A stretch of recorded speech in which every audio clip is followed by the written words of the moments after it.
today. No mas, no mas, no more, no more. Talk less, do more, do more. No mas, no mas, no more, no more. Talk less, do more, do more. No mas, no mas, no more. All right, everybody. Thank you for tuning in. This is Mr. Composition, the MC that writes fiction, and this is an episode of In Tiny Living Color, where we speak with people from all walks of life living that tiny home life. And today's guest I have with me, Miss Luwan.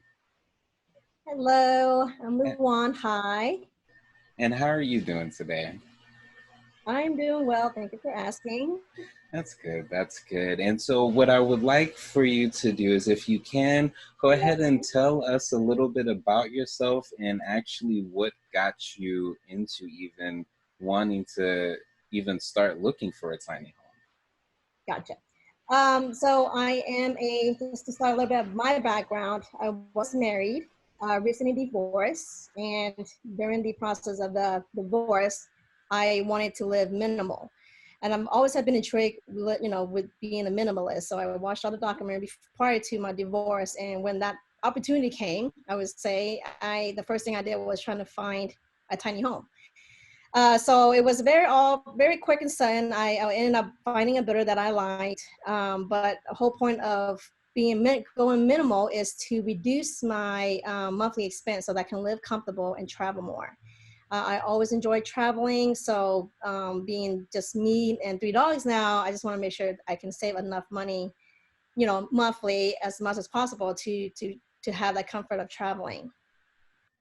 But on that's the reason why I went for a tiny home lifestyle. In terms of my background, I came from a computer science degree. I worked for a software company for a little over 16 years, be 17 years this year. Now a network operational manager. So with the whole pandemic going on, I am working from home, but my office are literally just, I would say, less than 10 minutes away from here in this community I've chosen. Prior to that, living around here, I lived in Waxahachie, which was, I literally drove 2 hours a day just to go to work. So it was very draining, and I did that for 3 years. Yes, so it was a lot of driving. So with this new life, I feel like I have so much more time to myself, living small. I don't have to clean as much.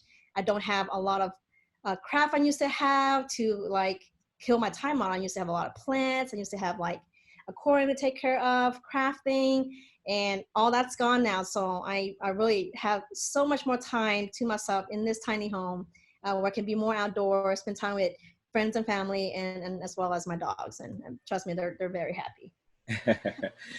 That's super interesting, because I know me myself, and I know a lot of people that are in this Facebook group, POC Tiny Living. Shout out to them.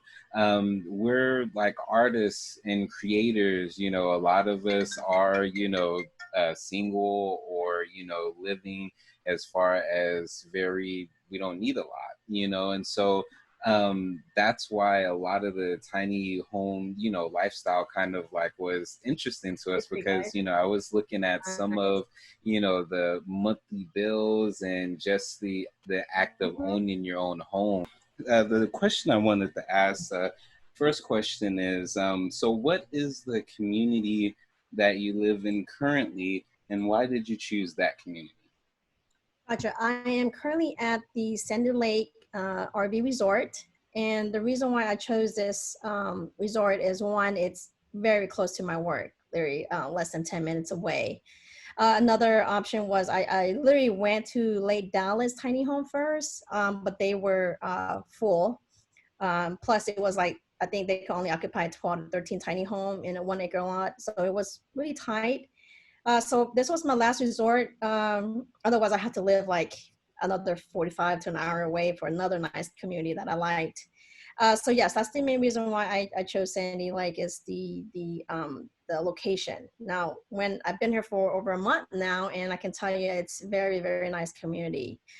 Even though it's a combination of RV, mobile, and tiny home, there's 13 tiny home currently, and everyone, including the RV mobile home people, they are all pretty nice, welcome, and just, always like everywhere, every time I go somewhere, I always get greeted.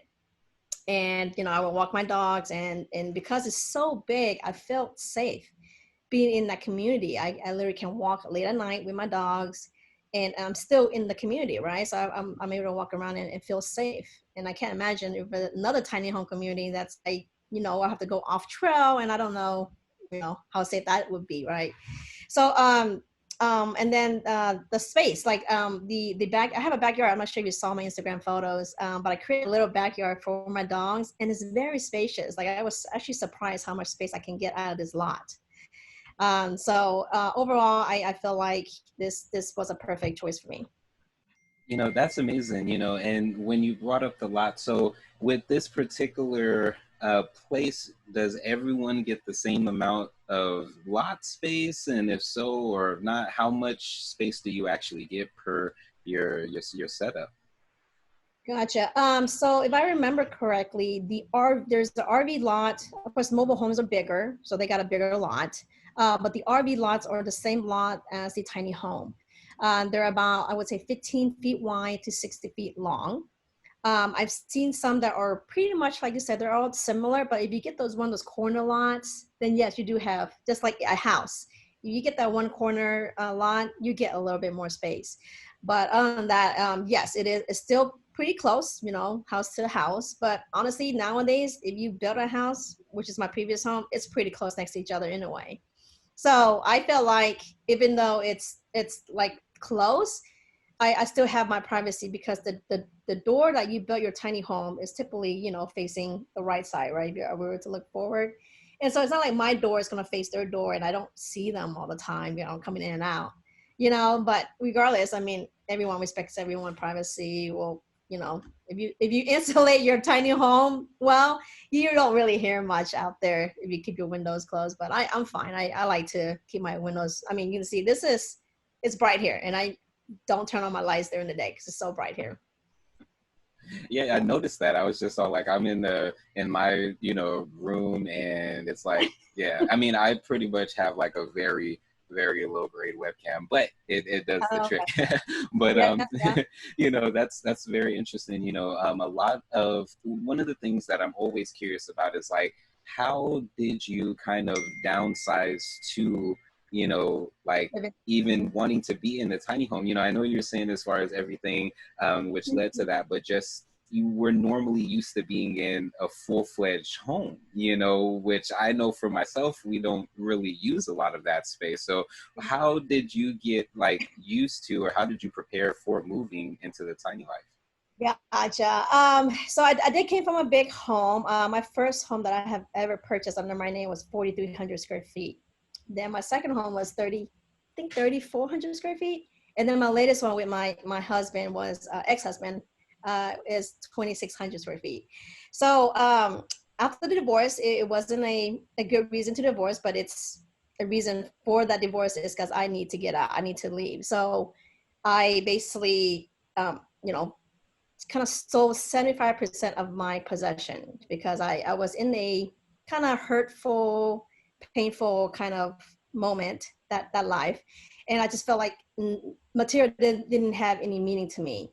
Money was evil. I didn't want to own anything. So I literally purged my life. I gave away, like I said, 75% of my possession, moved into a friend's house in a 1-bedroom home, and everything I owned fit in that room. And that's how I prepped myself to live tiny. I had 3 dogs, but like I said, I mean, I just literally take enough clothes I needed to live, all my like camera equipment, work equipment, camping gears, all that had to fit in that 1-bedroom home. And I lived there for 3 months while my tiny home was being built to prep to live minimum. But on top of that, I had stayed in many, many tiny homes before when vacationing. It's something, like I said, I was always been intrigued of. I stayed at the getaway cabin, I'm sure you heard of. They will, set themselves somewhere in the boonies, and you can stay for a weekend. So I did that. I stayed in Oregon with a tiny home, Utah, Seattle, and I just gotten used to it. Like, I did one not long ago before moving to my tiny home. It was a tiny home feature in Tiny Home Nation. and they had rented that out in Magnolia, Texas, and it was a very nice house that we stayed in. So yeah, mentally I prepare myself, but also physically I also prepared by owning very few items just to prep for this move. You know, that's one of the advice that I've seen a lot is that people would say, hey, like Airbnb a couple of nights in a tiny home, like just get used to, you know, like what it is that you're, Mhm. you know, set up. And so you said the 3 months. So how, when you decided like, okay, this is what I'm gonna do, so walk us through like the process of like the design process, like and who like you went through, like different things like that. Mhm. So I actually went to three different builder. I think Tumbleweed was one of the first one because they're very popular. Declan or something like that was my second, and then Indigo River, which is the builder I went with, was the last one and the only one I went with, of course. And the reason why I chose Indigo is because customization. It's not like they have a model where you have to choose that model, which is the layout, and then you have the only choice you can get is color specific, you know, faucet and fixtures, same place, same placement. And I didn't like that. I like my own design. I want my own placement of certain things. And so Indigo allows that. Like their policy was basically anything you buy, I'll install it. And they didn't really charge me for it for the installation. They did charge me for the base price, and then whatever fixture that costs, they just charge me for those fixtures I chose. So the layout that Indigo offer, another main reason I went is they have a landing loft, meaning I'm able to go to my room without having to crawl into my bed, in my loft. I can literally walk up the stairs and stand up. And that was the main reason why I went with Indigo River is just that layout sold me, and that the whole customization. And on that, I mean, they're great people. They're the Peter is the main guy, my father and his wife has always been like communicating with me well. Like I said, never been difficult. Anything I didn't like, they will replace. But yeah, I mean, ultimately, you saw the output, the result of this home is exactly what I imagined, envisioned, and they created it for me.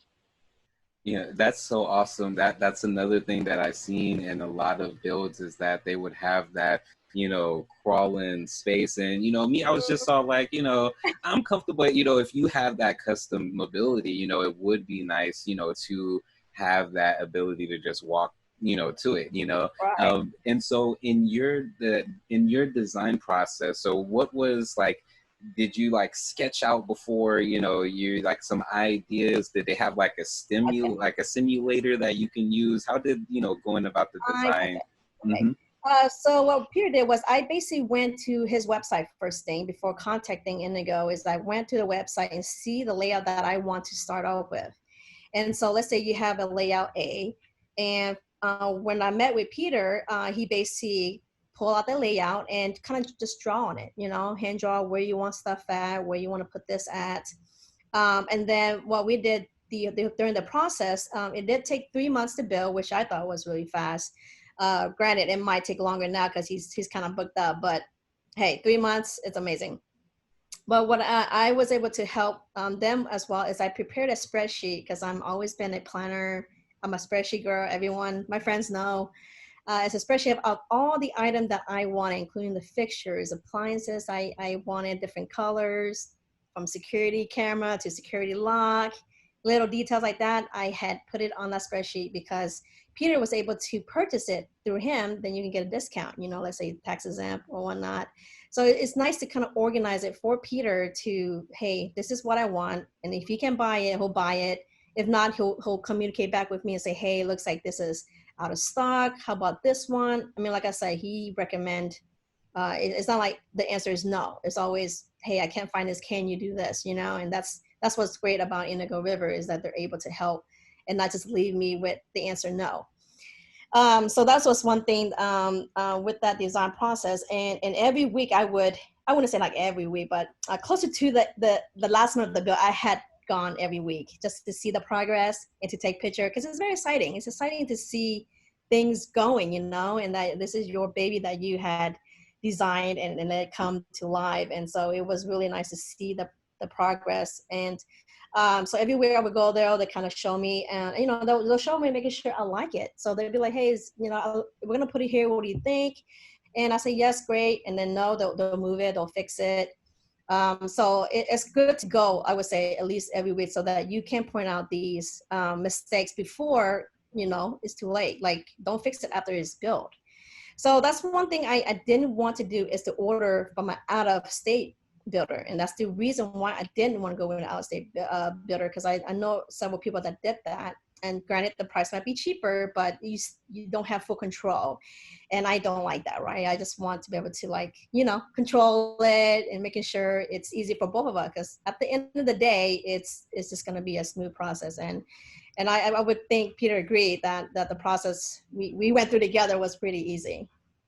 I would imagine you were probably like their favorite customer. Like, you had everything good to go. It's just all like, wow, yes, like. I hope so. But I think Peter, I need that writing, please. So that's very amazing. So how big is yours, and was that by accident, or did you specifically want it that size? And could you have went bigger? Gotcha. So they did build another similar house, tiny home like mine in terms of length, and then I did like that. Like the idea of that model is being able to support 2 lofts. So I have one main loft where my bedroom is, and then a guest loft where if I have my friends I want to spend a night, they need to climb up the ladder to get up there though. But like I say, it's customizable. So he can build 2 landing lofts if you want. But if you do that, then your living room ceiling is going to be short. And I didn't want that. I want my living room to be high because I can see myself there most of the day. So that's why, just to talk about sizes, it is a 30-foot foot trailer long. And then 8.5 feet wide, and 8.5 feet wide is because it's street legal, meaning any truck with like a 1-ton truck or like a 450 can pull it legally without having no special delivery, the wide load delivery that costs more. So I went with that because I didn't know where I was going to be, with the whole 3 months trying to find a community. I want to be safe and want to be have choices to move. And just in case if this resort didn't work out, let's say I didn't like the community, I can always find another one to haul. And I was told that to even haul 8.5 feet wide, it runs about $2.50 a mile. So not too bad considering you're moving in a house, but it's better than trying to buy a house and trying to move and buy another house and not having to deal with closing costs and all that stuff. In terms of square footage, this is about 400 square feet, and that's because it's what considered a tiny home.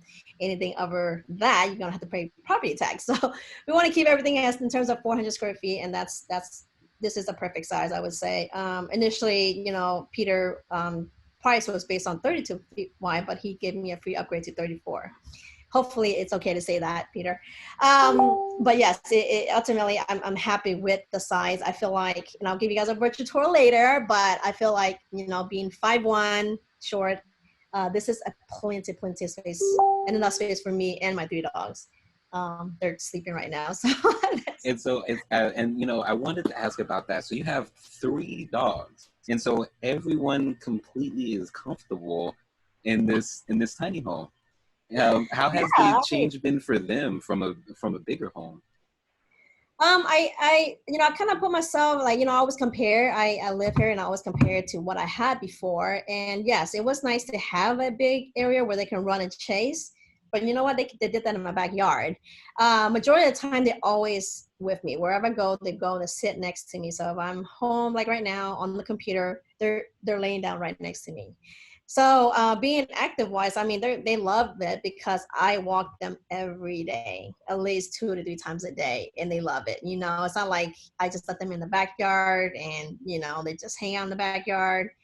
But yeah, I don't see a change of their behavior. They have a couch, and that's the reason why I went with a blank living room rather than a built-in seating, which Peter also offered. But I didn't want any built-in, seat that converts into a bed. I just want my own couch where I can, buy a sleeper, for example, and turn it into a bed if I need to.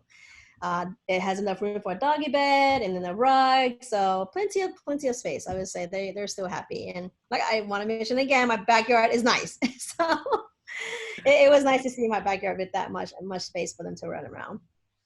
That's a really that's one of the things I did not know as far as like what you would have to be size wise for property tax, and so that's very interesting. And a lot of the builds that I see are anywhere between two. There's not too many that I see at 400 feet, which is kind of surprising. Because I would, with me, I know that for one, I have to have a bathtub. That was like one of my like main things. I was just all like, I have to have a bathtub, but I also have to have like a separate like office space because I'm a musician as well. So having a place as far as for basically the studio, and then like kind of like the lounge area and things like that. So in your transition from house to tiny home, appliance wise and setup wise as far as kitchen, bathroom and things like that, how did those change, and was that like a good or bad thing as far as how you felt about it? Gotcha. So during the design process with Peter, Indigo River, he had mentioned what all I want, and of course, when you draw on the paper with the layout, you can visually see that I can only have enough cabinet space for certain things. So definitely, I needed a sink, and I wanted a bigger sink, and just in case I need to wash my dog quicker instead of in the shower. So I asked for like a 30-inch sink, which is pretty big, and I consume a lot of space. Definitely need a stove. The oven was questionable, but it looks nice, so I just kind of kept the oven there. Because nowadays you can get one of those nice portable oven. So I end up getting the oven, the stove, the sink. The dishwasher is what I really wanted, but I knew I couldn't have it because that means I won't have enough cabinet space for, my pantry, for example. I wouldn't use my utensils and extra, meal prep containers that I had. I won't have space for that if I were to ask for a dishwasher. And he said he can install it, but again, it's your choice. So I end up thinking, hey, you know what? It's just me now. I don't think I'll do enough dishes. And it actually makes me do my dishes right away. So after I eat, I wash and dry right away. Just, ultimately I'm keeping the house clean because it's so small, and I just keep the house clean right away. And I'm already used to that routine. Other than that, in terms of like other tools, like let's say a blender or a coffee machine, of course I have to downsize on that. So I go for like the smaller coffee maker, like the mocha maker. I don't have a blender yet because I don't really make smoothies. So I didn't decide to get one. I didn't get an Instant Pot. I ended up getting an instant oven. So you can probably see it right behind me, because I was trying to meal prep more fish and veggies. So it's like I'd rather bake than trying to make a stew every day. So it was a choice of Instant Pot or Instant Pot oven. I went with the oven. And because I have that oven, which also acts as an oven and dehydrate and all that stuff, air fry, I didn't need my oven. So I barely use my oven here. So I probably ended up using it as a storage too, my little oven there. The refrigerator is not a full size. It's like a RV size. It's still enough for, what I need for one person. Now the washer and dryer, I did end up getting a combo. The bill does support vented, but I end up getting the ventless. Just because of like heat and stuff. So I end up getting a washer dryer combo LG. The downfall of that washer and dryer, it uses steam and hot water to dry, so it doesn't fully come out hot like your laundry do. So you kind of have to hang and air dry a little bit, but it cleans it really well. Like you can smell the cleanliness and actually tests the stain just to see how clean it is, And I literally left that stain there, and then when I washed it, I was like, oh man, it's clean. The other downfall is that you can only do small loads, so it's not like you can throw in a whole big old blanket or whatnot. But the good thing about Sandy Lake RV, they do have commercialized laundry facility. They have two, so one in certain like the left side and the right side. A little bit of background on a little Sandy Lake too, or fact is the tiny home is distributed across the community. Ideally, I think the landlord does want ultimately all the tiny home to be together, but because we're kind of distributed across, we have a I guess we're considered downtown because I'm like in the south side.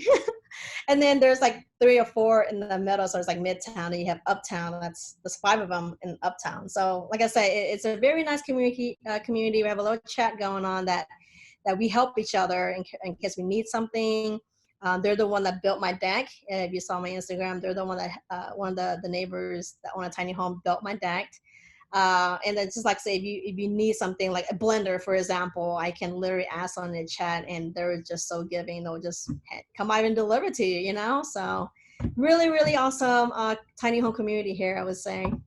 But yeah, that's pretty much it on my, I guess, kitchen appliances. I really don't have much going on with that. So how is the ventilation as far as, when it comes to things heating up? We're in Texas, so you seem pretty cool right now, so, Oh. talk to us Yeah, about I as can tell far you as. why there. Gotcha. So this house, and that's one thing about the builder, it is spray foam. And so we're talking about full insulation, and the windows are all double pane argo gas, so it's like prevent the heat from going in. I do have also blinds, custom blind made to help with that too. But even with the blinds up, because it's so insulated really well, it doesn't take much to cool the place. As long as you keep, like I said, the windows down, and then the ceiling fan is what helps circulate the air. So I do have the ceiling fan running during the day. At night, I do turn it off, but it gets really, really cold here, and I leave it like 75 all the time. So another benefit of living in a tiny home, you were talking about, utilities. I got my utility bill last month. It was only $25. Oh my That's goodness, there's huge. some Yes. people that are just all like, what in the Yeah. world? And that's for leaving my AC 24/7, because I work from home. So I'm always home. I'll leave my AC running at 75, sometimes 73. If I have people coming in and it gets a little warm, I'll bump it down to 73. But that's 70, leaving the AC running 75 all the time. I have my computer plug in all the time. My Alexa is on all the time. My Ring cameras. I mean, I utilize quite a bit of internet, electricity here too. So I was surprised to see $25, and that's what I wanted to do. I want to max out on my electricity just to see how much it is. Oh yeah, and Texas So would be the best place yeah. to do that at, like during the summer of all times, like. Yeah, so I think that's pretty much it in terms of ventilation. I do have a vent hood just for the smell that comes out. They do have, I think like you'll see some. I don't know what it's called, but it's up here, and it helps humidity. So it helps take that vent out. I think that's all. I don't know what else. They did recommend getting what is it called, where you measure the humidity, just to make sure, because some people, because they don't get the air in and out much, it might be too humidity to where it's damaging, too moist. So people would have to get a dehumidifier. But so far I've been measuring my humidity, and it looks fine. It's still, the good. It has a little smiley face, indicates good. And I didn't see the need of getting a dehumidifier, but in case it does ever get that humid, moist in the house, then I would have to get it. Other than that, I mean, I was told that that's all you need. I didn't get a carbon monoxide test. They did include a smoke detector as part of the build, and a fire extinguisher down here. That's part of the build. That was nice. The carbon, because I'm in the RV, they say you may, if you park really close to an RV and they run their RV, and yeah, it'd be nice to get a carbon monoxide tester, but I think everyone runs electricity in a way, and not their RVs. So I didn't see the need of getting one, but I might just get one just in case. But yeah, that's pretty much it on the being cool inside the tiny home. Yeah, and so you mentioned as far as your utility bill, that is like just so phenomenal. So, and the fact that because of the size, you're not having to deal with property tax. So you're in this home, you have $25 a month electric bill. What is Yes. your, monthly payment as far as like rent per month? Gotcha. So this place was about $600 a month. Now it's discounted because if you stay for a year, it's discounted. Now if you do month to month, it's a little higher. I would say maybe $20 more, give or take. But that includes the water, the sewage, and the trash. And so you don't have to worry about that. I mean, you're talking about unlimited water here. The only downfall, of course, they don't have a recycle bin or recycle system. So I had to collect my recyclable and then go to my friend's house to recycle it. So that was kind of the downfall. It does have a dog park, which is nice. I mentioned the laundry facility, a pool, and an exercise in the club room.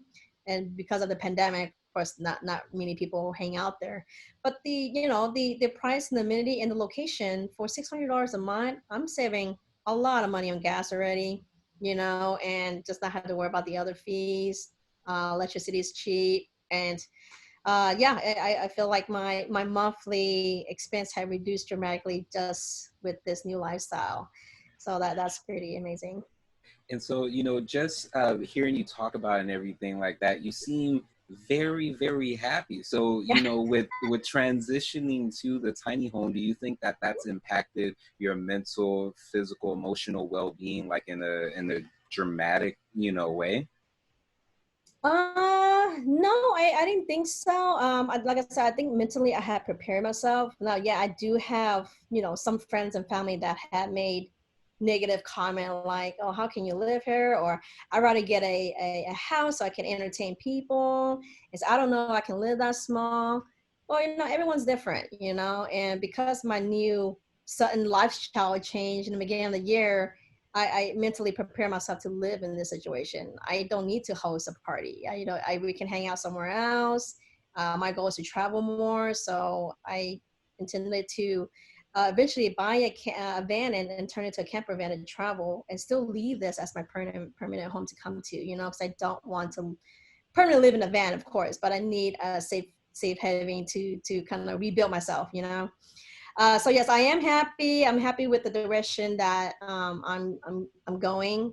Granted, this may not be my permanent lifestyle. If I met somebody or remarry, and if I need a bigger place, then I have to. Just like anyone, you grow and then you just expand if you have to. But as this current situation, I don't need to. I'm happy with the space I need, the time I might have to myself, and I would say financial freedom. It just definitely makes you happier. I'm not stressed out having to like worry about bills anymore or whatnot. So it is nice to see that. And as you mentioned, like, things change and you may need something, a full-fledged house. And the cool thing about this, and it being yours is that, you're able to Airbnb it out. I think that's a lot of cool things as far as bringing in more income. That's one of the things that I thought about, is that, hey, at the end of the day, this is something that I can be able to generate, income off of when I expand and different things like that. And that's the Right. main thing as a traveler, as well as that, we do kind of want a stable spot, to be at, to Mhm. come home to. Like, we want to go everywhere and Right. then just be able to come home to, a place of our own. And that's a lot of, Mhm. what it is that I think about. And so you mentioned, actually, this was going to be one of the questions, but your family's reaction. So how has, going into this lifestyle has, um, okay, thank you. Have they seen, how it is that you're, living, and what was their initial reaction? Was there some positive to it? Like, So in terms of my siblings and my cousin and all that, they all love it. They basically said, "This is so you. I can see you living here," and positive feedback with all the pictures I had shared. Of course, if you talked about it without showing a picture, they probably see like a trailer home or whatnot. But seeing the result of this, they're just like, "Wow, I want one." Now my parents are different. They kind of grew up, poor. We grew up poor, so to them, small house meaning not successful. But I had to explain them the bigger picture. I mean, they knew I owned 3 homes before, so money is not the situation. It's what I want to do with my time and money. Is I'd rather have more money to save and to give back to people who really need it than to splurge it on a big house that I don't need that space just to buy material that I don't need and become a hoarder and just collect dust, and I see that happen. The house that I had living with my ex, I accumulated a lot of stuff. And I was picking up different hobbies and, just looking at it now, and it just made me realize, man, why did I need all that? It was just like a one-time hobby. I'm done with it and I move on to the next. And that stuff just sits and collect dust, right? So now that I'm kind of limited, I kind of explained to my parents, the end result, and they understood it, and they knew, this is the direction I was going to. And I told them, if I ever needed to buy a new house, a bigger house, and I will, but right now I don't want it one. I just want more financial freedom. So Yeah, I think that's a lot of, how a lot of us are feeling. We just want to be able to not have to worry. We grew up seeing, like our parents struggle with, in a lot of cases with the home that they had, so it's just like to be able to have that feeling, of just like for a lot of us, it's an amazing feeling. So one of the other questions, I think a big question a lot of people would like to know is in a ballpark range, how much was this, and how could you, if in any ways, spend less? so initially I was quoted about $85,000, but I wanted better fixtures. I wanted more quality fixtures, more quality appliances, ring cameras, more secure door, and all that kind of stuff added to about a total of $91,000. So people probably look at it and say, oh man, $91 for 400 square feet. I can get another house for, 150. Yeah, but probably like an hour and 2 hours away, trying to find a brand new house for that cost. I'm in the city of Dallas, and you cannot get any house under $100,000 brand new, and I've seen many friends, I would go buy an old house and try to live in there. They spend more money trying to fix it. And then talk about energy efficient. That house is not built for energy efficient. So their electricity bill was like easy $200 to $300. And property And tax. property tax, it goes up. I don't have to worry about property tax then. And granted, yeah, I mean, ultimately the end result is to buy your own land, and that's probably what I want to do. Just like you had mentioned, is to buy my own land, park my house there, and if I need it, I can use Airbnb. I had research about the depreciation of this, because this is actually considered an RV. So if you were to finance it, for example, is considered an RV. You're purchasing an RV, so there's no closing costs. Closing costs are easily $5 to $6 grand, depending on the value of the house. So you don't have to worry about that whole closing cost. You worry about tax and registration, vehicle fees. That's nothing compared to closing costs, right? So that's money saved there. It will depreciate just like car would depreciate in value, and that's why a lot of people have hard time reselling their tiny home.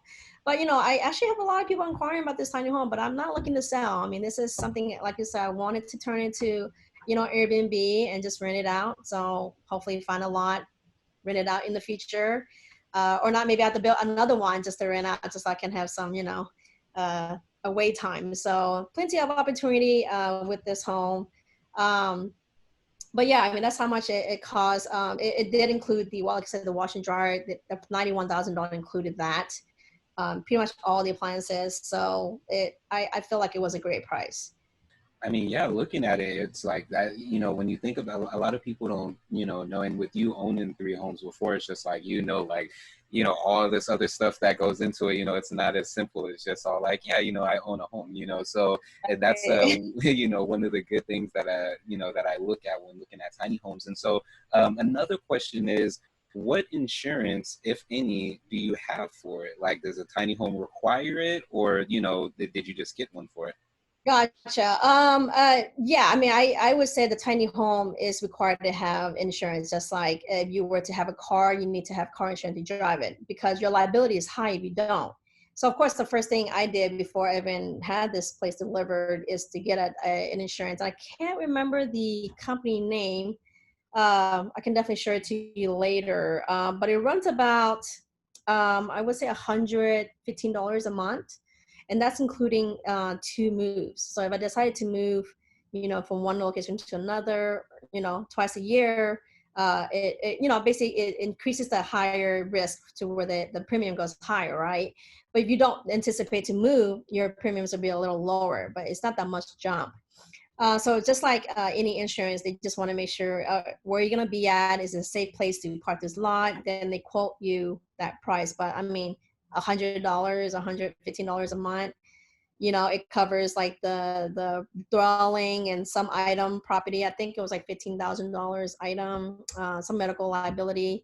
And I guess I can't remember the company name I went through. So granted, it's not something I came up with. It's actually Peter helped me find that company name. So another plus from going to Indigo is that they help you find a community. They'll let you know of all the community that's out there. They'll let you know what insurance. So I came with like zero knowledge of purchasing tiny home, and he walked me through it. Yes, I know about tiny home. I stayed there before, but actually purchasing it, building it, living in it, what communities out there. I mean, Peter is the guy that kind of walked me through that process. So trust me, I went to like 6, 7 different tiny home community. I drove like hours just to check one out, and it was nice, but I just can't justify the drive. Some of the drives are like small road, and I see myself coming home like at 7 at night, and it's only 2-way street. So it just makes me like kind of, oh man, what happened to the Texan drive and head-on collision. I didn't want to chance that. This is literally like close to my work, and I just feel more safe, and that's why I don't mind spending the extra $100 just to live closer and live comfortable, safer. But yeah, that's how much it costs, guys. So I would say budget for it. I think one of the question was, how to prep is budgeting. So I wouldn't contact Peter unless you have a budget set, because then you're kind of wasting people's time, right? Set a budget, work with Peter to see what he can do to build a tiny home that can fit that budget. And that's what I did. I set it, like I say, $85,000 was my budget initially. And then, I took the initiative like, okay, can I afford another, $6,000 to add more of these stuff that I wanted, ultimately I have to go buy a Ring camera. I bought 2, and he installed it for free. I mean, this guy's amazing, and just like, stuff I wanted, he just installed, and the outlet that I wanted, I wanted, I'm not sure but there's like an electronic bidet, little toilet flush thing. And I knew I wanted one. So I was like, hey, can you put an outlet right there? Because I want to eventually get a bidet. And he put one there. He didn't charge me extra for it, So it's just really, really nice process. I did not have any negative thing to say about Indigo River at all. And so how do these tiny homes fare against the weather? The weather. Okay, so before when I first moved in, it was like beginning of May when I first moved in, and that month I'm not you're from San Antonio, but it was raining. It was a rainy season, and so I heard from other tiny homes that when it's windy, you'll sway, or whatnot. And I was prepared. I was prepared for some kind of sway and stuff. I didn't feel anything. I wasn't sure I was tired or I was just sleeping comfortable. I passed out. So I did not feel any way swaying. Now it is a metal roof. And so you imagine the raindrop, it has like, the sound, and I actually enjoyed it. So if you're a light sleeper and you hate that kind of sound, that might be painful, but hey, it's customizable. So I'm sure Peter can replace it with something else. But I love it. I love the sound of it. I think that's the reason why I slept well. The only downfall is my dog does freak out. My oldest hates the storm, but that's where the CBD comes in. I give him some CBD and it just like calm him down, and I'm able to sleep. I should take some of myself. But typically that's what I do is if I knew a storm was coming, I'm gonna give him some CBD, and that kind of resolve that. Other than that, I haven't seen any damages so far. Of course, I'm a little concerned because I'm right underneath the tree. I picked this lot just because of the tree, because it's kind of give you a little shaded area. The backyard has a lot of space. I picked this, but of course, you take a risk of it having to fall and hit you. But I, had to chance it. I like the tree. But no, weather-wise, no leak. That's the first thing that Peter basically said. When it rains, make sure you check for any leaks, because he gave that 1-year warranty where he can go out there and fix anything that they may have missed or broken. So I literally checked to make sure there's any leak, and it was storming hard.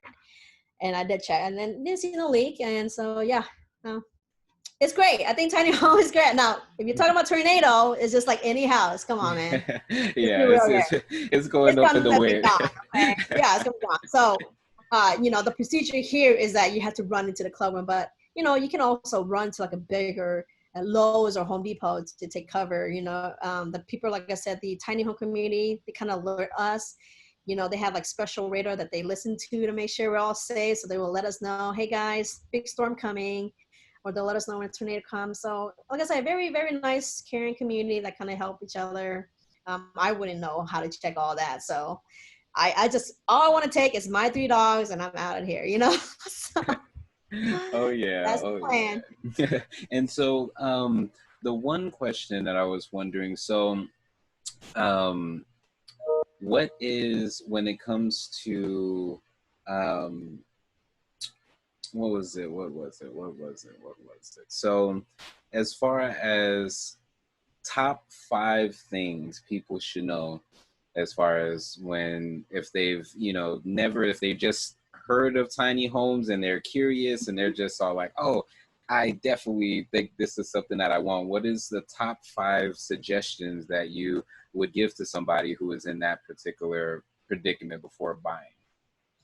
Like I said, the budget is the first thing. Is setting a budget to buy a tiny home. But I would say experience one. Like go to Airbnb and rent one and experience yourself, or go to one of the open house. So Indigo River sometimes hosts an open house where they'll let you go see some of the current build. If they don't have an open house, you can always contact Indigo and go there in person. So when I went, they were just now putting a frame for one of the tiny homes. So I literally didn't have a model to look at, and I was just kind of envisioning it in the piece of paper that he drawn out, and I took that chance because I had lived in a tiny home, or Airbnb in a tiny home several times. So I kind of got the feel of it, and the picture just kind of envision myself in it. So if you really want to see if this is the right path for you, is to actually experience yourself, go in person, talk to Peter, explore, cutting back your material that you own. Of course, you cannot expect to move from a 1,500 square feet or 2,000 square feet home to a 400 or even less home without having to declutter your stuff. So watch those those minimalist documentary, explain why it's good to go minimum, become a minimalist. Mary Kondo, have you ever seen her? She's very great for organizing. Just declutter your life. It just makes your life so much easier, less to clean, less to worry about, a lot of more free time and money. So that's the other thing, is to mentally prep yourself, physically prep yourself, check it out in person, and then budget. I know a lot of people ask about how to afford this. I do know that since this is a RV resort, RV place, that is really hard to get financed. So you have to go through like a personal loan or like a credit union to get to secure a loan if you want to purchase to finance it. And I'm pretty sure the interest rate is not the same as a home interest rate. So don't expect like 3.5 or whatever that rate is right now. It's like buying a car, and that car interest rate right now is pretty high, right? So I'm guessing like maybe 5 to 6%. So you have to prepare for that. Indigo River do have a few banks that they recommend. I think City National or something was one that they had on their website. So if you ever want to see if you're approved, I would definitely try to get pre-approved before even reaching out to a builder. Because like I said, I'm not the type to like kind of waste people's time, If I don't have the fund to buy, why waste their time to try to buy one, right? So prepare yourself in terms of financially, making sure you're pre-approved for one, just like you were to buy a house, and go from there. Yes, and so the last question before we get into the tour is, so you mentioned as far as CBD. So how is your interaction with CBD, and what made you even want to start using it for your pets, for pet owners that are curious about using CBD for their pets? So I have heard of CBD, and because the word CBD and the image, I had initially thought it was all like marijuana, THC. So I never considered giving that to my dog, right? I was like, oh, I'm not going to give him marijuana. But no, my cousin who owns a CBD farmhouse, he founded the company. He reached out for me to invest and explain the CBD benefits. And after learning the CBD benefits, of course, I wanted to try it out for my dog because he had anxiety. He had, when it storms, he had anxiety, separation, he get anxiety. So just testing it on my dog, I can see result. I mean, those oil kicks in really fast. Now they're all edibles, like treats, just like human. We have candy or whatever, the trees, they eat it like, like food. And it does take a little while to kick in, but it does work, and he'll calm down. But like I say, the reason why I decided to go with CBD, because it's all natural, trying to stay away from chemical, just like, food here. I don't want to kind of give, something that's like addictive or chemical to my pet. So that's one thing I went with CBD. And what's the other benefit? It's benefiting for inflammatory. So I have CBD oil for myself, but what I really like about the CBD Farmhouse product is they have this CBD kind of like a ointment or cream, that when I went hiking for a long time, I did a hike. It took me like 9 hours to do the entire hike. My leg was sore, and I just applied that cream. It has like a Bengay kind of feel to it, where it burns, but it has a CBD oil, so it releases, inflammatory, and it just released that pain right away, and it smelled really good. So I really like that product. Now I don't do the other, like the smokes and the stuff like that, but they do offer it. I was surprised they actually have CBD, cigarette or joint that you guys can smoke, and oil works really great. I have a full spectrum, the really good kind that contain like 3% THC or 0.3, can't remember, 0.3. And then the normal CBD isolate, and I would say the full spectrum works. CBD isolate is a little weak, you have to do a few dosage more than the other one, but the full spectrum does really like calms you down, and just relaxes you. And that's the, I guess, the benefit of CBD is also is release your stress. If you have migraine, it helps with that. So yeah, plenty else. I mean, there's like lists of stuff you can Google up, the benefit of CBD. So that's the reason why I invested in the CBD business, because I feel like, hey, this is a good, good benefit. It's a health thing. You're helping people, and it's not like a bad product that you're trying to sell. So so far so good, I would say. Yeah, and for those that are tuning in who listen to my lives on Saturdays at the Texas CBD Fair Market, we talk about these all the time. So this is just another example on how these benefits are amazing, and I would definitely like to, have your cousin stuff like as an interview to talk about the farmhouse. That would be Oh cool yeah, on I the can definitely platform. set that up. Yes, Yeah, definitely. I'll enjoy that. Yeah, we have a really good team there. They're constantly innovating new products. His wife is a pharmacist, so she constantly help innovate the product. So I'm pretty sure he's very, very thrilled to be on this interview. So I'll help you set that up. Yes, definitely, definitely. Thank you so much. And so, yes, the moment that everyone who's probably been listening has been waiting for. The Hey guys, thank you for tuning in. And just before we get to the next part, I just wanted to let you know that you can actually contribute to my personal journey of owning my own tiny home. How you can do that is donations by way of Cash App. You can see that on the screen, $ Dab Troll Creations, and also by way of PayPal, by way of the email all lowercase, Mr_composition@yahoo.com. Both of those you can just personally send any amount donation, but also you can also support by way of my actual art and services. So music that you're able to get. I have about 8 albums, as you can see on mrcomposition.bandcamp.com. So you can get any one of those, as well as my personal website, dabtroll.com. I have CBD Flower, my first book, Ideas of Illusion, available by way of hard copy or digital. And then I also have the Venus Retrograde CBD pre-rolls and my own personal tarot guidance readings called System of Self. So any one of those you're able to get and help as far as contributing to my future tiny home. So without further ado, back to the show. A virtual tour.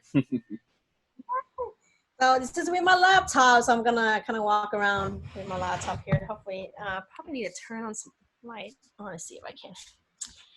Wait a second. If I turn on the blind, maybe it's bright enough, so I don't have to worry about. Sorry, my living room is a little messy right now. It is all gravy. Yeah, I came from work, so okay. All right. So you wanna go outside first or? Yeah, that'd be cool. That'd be cool. We could see everything super bright, so that is awesome. Yay. So as you can see, here's my front door. That's the community. But it's a community, so this is the front of my house, and then here's my backyard. So to see the deck that my neighbor had built, I had it designed to where it's long enough to walk past my tiny home. And so when I get down here, see the steps to go, then you'll see my backyard. And it's pretty big, I would say, Wow. right? Yeah. With this That is- community, you can't have anything grounded. They don't allow non-grounded. And I had to maybe use a few zip ties to kind of put stuff together. But if the weight of the wood is what keeps it stable. And I had no issue being it windy and all. Didn't have a problem. Turning over or whatnot. So we're not entering the house. So when you first enter the home, you get this window right here. And I had Peter designed what we call like an extended kitchen counter, and basically a little, I can see, stool table. So where if I decided to not use this table here, because this is a foldable table, I can move this chair and hide it under here. I do have a few business equipment, but ultimately that's the purpose of this dining area, is to be able to eat here as well if I don't want to eat in this a fold-out table that I had here. And it has a really nice storage, little cabinets, shelves here where I put all my, coffee stuff and dog cleaning supplies. This is a dog bed that I had mentioned earlier, where my dog is at. And then to the right of the house, you'll see my dog's laying down, but this is my living room. So pretty spacious living room, which you can see. But basically, I just have a couch that's a sleeper. You see my dog. Hi. Here Hey. It's enough for a coffee table and a TV stand. But of course, you don't need it. But I figure it looks really homey to have that here. I didn't want a wall there because, Peter said, you want windows, you want wall. I wanted windows so that my dog can look outside, just to have some view. But he had designed one where he put both windows on both sides. And to me, I think that's just very, too bright, and then not enough wall space if I decided to hang something later. So I ended up choosing just one window. But so if you look above my living room, let's see if you can see, this is the ladder to the second loft I had mentioned earlier. So, oops, there you go. See? So that one is the split unit, which is the heater and AC. And you see, I always leave it at 75. This is the ladder to go up to my lounge area. So this is the guest room. Hopefully you can see it. Oh, that is super cool. There you go. Oh, wow. And it's just, very nice space, right? It has a little chase that turns into a bed if I want to, and then like the meditation chairs, very nice lounge.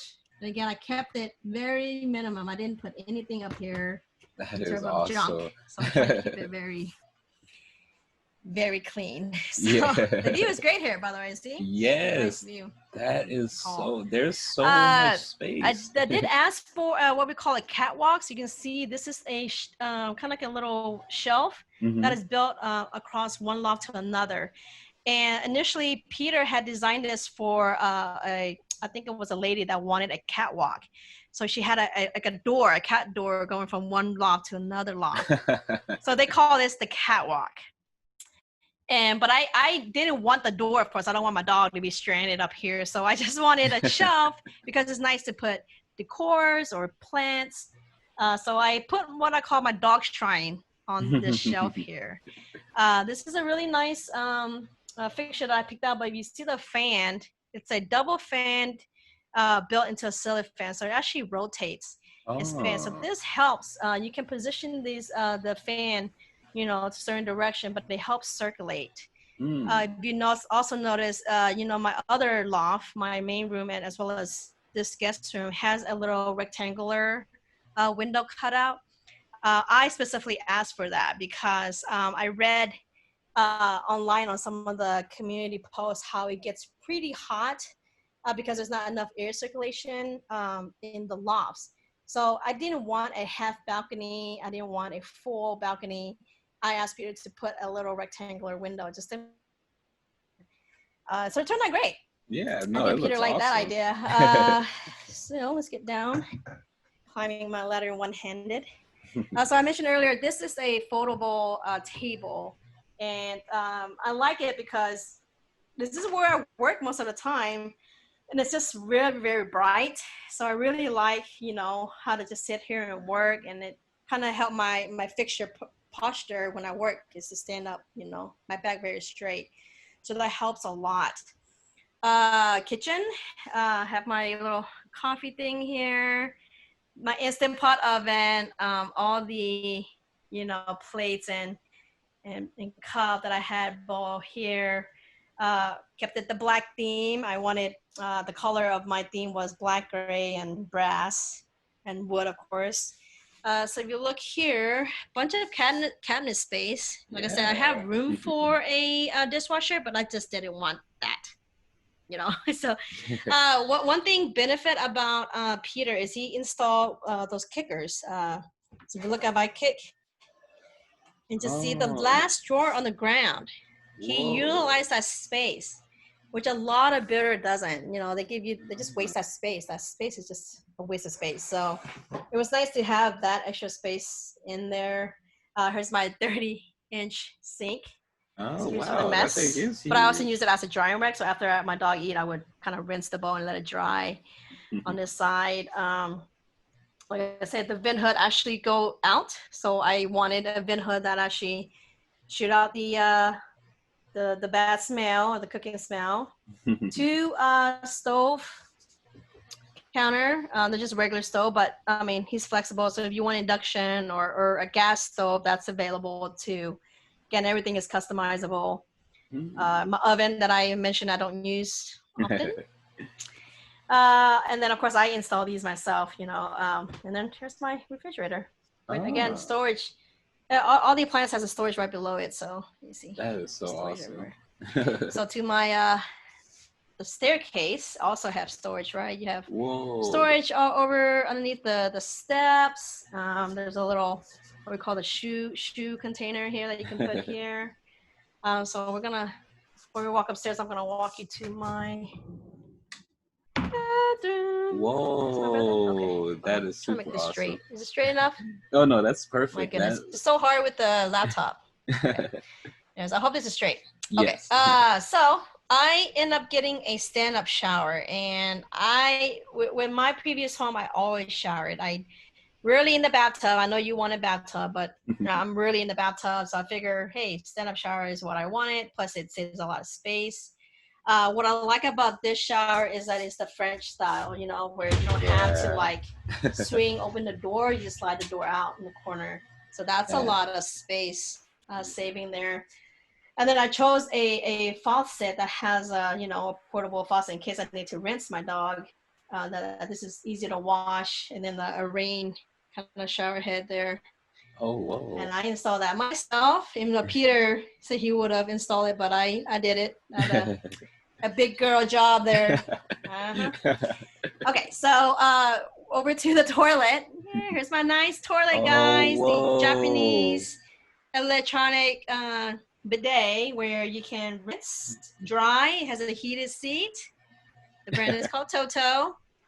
So And everyone, another thing I want to mention is one of my goals is trying to be more green. So that's the reason why I went with this. So I don't have to use a lot of toilet paper. You know, with the whole pandemic, everyone was crazy about toilet paper. I didn't have to worry about that. I also use a lot of microfiber towels. So I think Peter gifted one hand towel for me, and it's still there. I barely use it. I've been using a lot of my hand towels, and I just wash them whenever I need to reuse them. But it's definitely going green. So it's a lot, a little extra space in the cabinets. I like stuff to be very clean, very symmetrical, so I don't want anything on the wall. So Peter did ask me if I wanted shelves, and I was like, no, I don't want anything on the wall. I'll have to put some art maybe later. But right below it is where I have my wash and dry combo. Oh. So this is wash and dry combo. And when you look to the right, I have so much space, Wow. And so I bought this online, this little, supposed to be like a kitchen. I'm not sure you can see it. But it's like a kitchen portable table that I bought, and I just put it in that corner because it helps hide like tools if I need to. So I got these out because I was going to install something. Another big boy project. So I have my tools out, but if I'm done with the tool, I'll probably hide them because I don't like things out. So this is where I would put all my, cleaning supplies or tools or vacuum cleaner, mop. And then these are stuff that my basket, my laundry basket. But yeah, plenty of space. Like my vanity has a lot of space already. Yeah, so, no, there is way more space. Pretty much it has a vent, and I do have a hand dryer. I know. That's I did not buy that just because I want to go green. My friend donated it. Okay, so why not? It helps me go green, so that was nice. It's a little Dyson hand dryer. Oh, that is so cool. That's so cool. People say I can use it as a hair blower, but no, it's not hot enough for a hair blower. So now we're gonna go upstairs. Oh, yes. So this is the landing lot I had mentioned earlier. Wow. Sorry, I don't fix my bed. I'm not the type to fix my bed, but you see, this is my bed. It's pretty nice and cozy. That's like and it has what we call the wraparound, so I'm able to go around my bed, see, and go to my other closet. So there are two closet unit. Initially, his design had 3, but I asked for a window right there and a bench. Because I don't need 3 closet space. Yeah. And right below the bench has storage too. I had to pull out a printer to print something, but typically it's where I hide my printer is underneath that the bench. Mm-hmm. There's some tool, but I had to pull that out earlier to print something. And I did ask for a table here as well, just in case if I need to work. Oh. I can have a fold-out table. Oh, that is awesome. So I can sit on the bench and I can work like right here. See? Wow, that is super cool. I know, right? Isn't it nice? So, and then it folds down. So same thing. Pretty nice. Other than that, plenty of space. And I really like this lot that I picked out because all I see is greens. Yeah. And there's a lot of creatures that comes out. So I see squirrels. I'll see like a red cardinal, a blue jay bird. So it's really nice to see greenery there. But future, I would love to live out away from the city. I want to be out where the lakes is at, or even where the trees are at. So ultimately, that's the main goal. But that's pretty much it. What I like also about the lights, I would say they're all dimmable. Yeah. If I decided to, dim certain light, I can dim it. So wow. Like I say, Peter kind of has some good stuff. And then my stairs are all lit. I have stair lights on the side, so in the middle of the night, if I decided to, go down to use the restroom, I have lights on my stair. Oh, that's awesome. Always a plus. That's it, guys. This is my tiny home. All right, everybody, and we are back. As you can see, that was an amazing tour. There were so many awesome things that was going on with that. One question I did have, because I know that it varies from place to place, is how do you, what do you use for internet? Do you use a hotspot or do you have actual service? Gotcha. So that's always the big question in almost everyone that I meet. So because this is an RV resort, you have to use a hotspot internet. It's not like you can set up an actual DirecTV line or, a high speed. So with hotspot, we went with AT&T because they have the best service. Now there is a limitation. It used to be 100 gigabyte per month for $100. But I think with the pandemic, they had increased it for 150. So this RV resort have a Wi-Fi, but it's pretty weak. And because there's so many people probably using it, you're probably getting like 5-10 megabyte per second. So I wanted my own internet hotspot, and so I went with this AT&T hotspot. The benefit is that you can take it with you wherever you go. So if I decided road trip, the whole camper van I was telling you about, I'm taking that device and go with me, right? So yeah, it's a little more expensive, but you know, it's not that much more expensive than what you're already spending at home in a way. You do have to control your limit, so I do watch to make sure I don't go over that 150 gigabyte. But because I work from home, yes, the usage is high, but if I were to like resume back to my office, I won't have a problem here. But yeah, it's AT&T. You get about 75 megabyte per download, so it's pretty high speed internet with the hotspot. No, that is amazing. That's one of the ways that I've been seeing a lot of people go through. And so Yeah. the last thing that I would love for people to be able to, before you leave out with your social media information, where people can find you, just some words of encouragement or just tips for people going through it right now, whether, you know, just how to navigate through or just anything that you've learned, any wisdom that you can share with people. Gotcha. So if you're interested in seeing my tiny home with, you know, still pictures, you can check out my Instagram. That's Life with Luwan. That's where I put most of my personal stuff relating to tiny home. I do have a portfolio page. It's called Luwan Hy, Luwanhy. And that's mostly a portfolio of my art because I do photography and videography on the side. I actually own a wedding photography and videography business. But with the pandemic, all that kind of got postponed. Not complaining. I do like that vacation mode. Um, but in terms of encouragement, I mean, even if you don't go tiny, I do encourage people to go minimum, you know, trying to live minimalist, you know. Uh, don't, you know, I think one of the documentaries I watched that people tend to buy stuff to fill in, you know, gap because they're depressed or they're just stressed out. And so it's one of the, you know, behavior that people do is to buy stuff to fill in, you know, gap. But you'll realize by doing that, you'll save so much money, you know, and it's just nice to actually see it in place. Granted, I did come from a 2 people income and I was able to live comfortably because of my ex-husband. He was providing as well, but because I have that extra money, I was able to do more travel and donate my money to multiple charity. But now I'm down to 1 single income. I have to be sure that I am comfortable, not changing my lifestyle like I wanted, but to able to still travel and to still donate money. This is the way I want to go. So if you're in that kind of momentum that you want it to be, you know, debt free. I know several people that live in tiny homes just to be debt free, you know, to pay off their car. Student loan is one primary thing. And if you want to live closer to the city and not live 2 hours away or 1 hour away that I had lived, I think going tiny is the way to go. And it, like I say, it's such an amazing experience, and you're outdoor more often. I'm outdoor. I went biking for 5 miles yesterday, so right now it's a nice weather at this time, so I might have to go biking after I talk to you. So that's it, guys. Thank you for listening. Thank you for interviewing me. I don't know if you want to share where we can see your interview. I might have to let Indigo River and some of my tiny home guys listen in. Yes, I'm going to definitely send you those links. This is actually I had, you're my third one, but you're actually going to be the first as far as in releases of episodes. Okay. So that's going to be super awesome. And I should have that out by this Friday. And so I'll send you those links. And thank you so much for showing us your home and telling us your story. And we're excited to let everyone see this. I know that a lot of people in the Facebook group are going to be excited to see this. So thank you so much. Awesome. Well, appreciate it, Kevin. And hope to talk to you soon about your CBD fair. Yes, So. definitely. And you enjoy the rest of your day. Hey, thank you. Talk to you later. Talk to you later. Bye.